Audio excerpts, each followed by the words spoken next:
Üzümüzü buradan bu fürsətdən istifadə edib möminə bacılarımıza deyirik. O bacılarımızın atalarına, qardaşlarına deyirik. Azərbaycanda ki, hicab qadağası var, qızlarımızın başını asıb göndərməyin məktəblərə. Başlarına parik qoyub göndərməyin məktəblərə. Nə qədər ki, müqavimət övladları ölməyib, nə qədər ki, Azərbaycanda kişilər ölməyib, o işi görməyib. Nə vaxt bizlər ölərik, nə vaxt hicabı müdafiə etmərik, ölərik bu yolda, heç kim olmuyor, onu da başlasıb göndərir.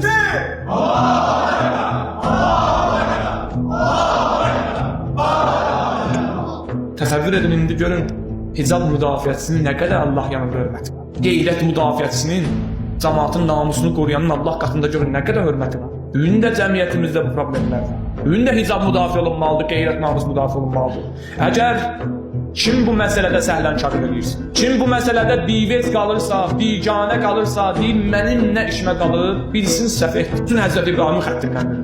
Həzrət İbrahimin xətti qeyrət xətti, namus xətti. Öz xanımını necə qorudu, bizə bir əxlaqi dəyəri nümayiş etdirdi, qeyrətin simvolu.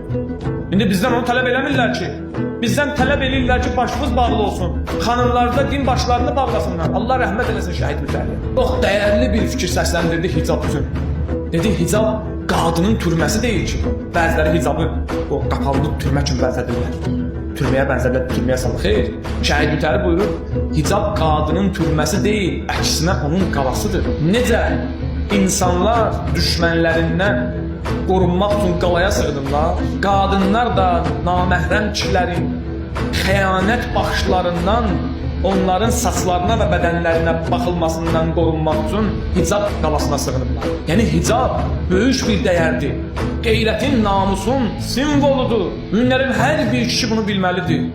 Həzrət İbrahimi İslam ideologiyasına özünə nümunə bilən kişi gələr günlərin hicabı müdafiə edir və sona qədər də mübarizə aparar. Bizim dəyərimiz vallahi mübarizələrdə bilinir. Bunlar hamısı moizələrdir, dərslərdir, ziyarət, bunlar hamısı müqəddimədir. Əsas meydanlarda məsələlər acıdır. Diqqət edin Quran-ı Kərimin məsələlərinə. Biz dəfələrlə demişik, Quran-ı Kərimi oxuyanda Quran özü deyil.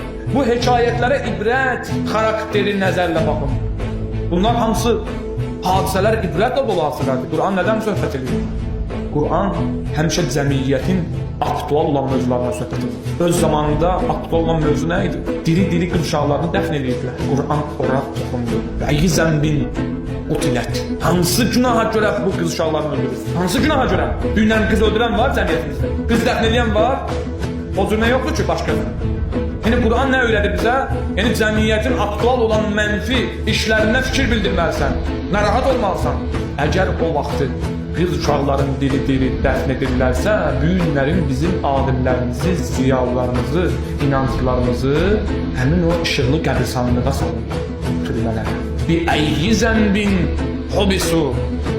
Hansı günaha görə bunları həbsə atmısan? Günlərin bu danışılmalıdır. Düğünün aktual mövzusu hicab qadağasıdır, hicab məhbuslarıdır və digər müsəlman qardaşlarımız ki, haqlarını tələb edirlər, İsmaildə olsun, Binədə olsun və digər yerlərdə olsun, Quba hadisələr olsun, həbslərdədirlər hal-hazırda. Bu günlərin Quran bunu bizə öyrədir, bu məsələlər müzakirə mövzusu olmalıdır, tənqid olunmalıdır. Quran nağıl kitabı deyil ki, hidayət kitabıdır.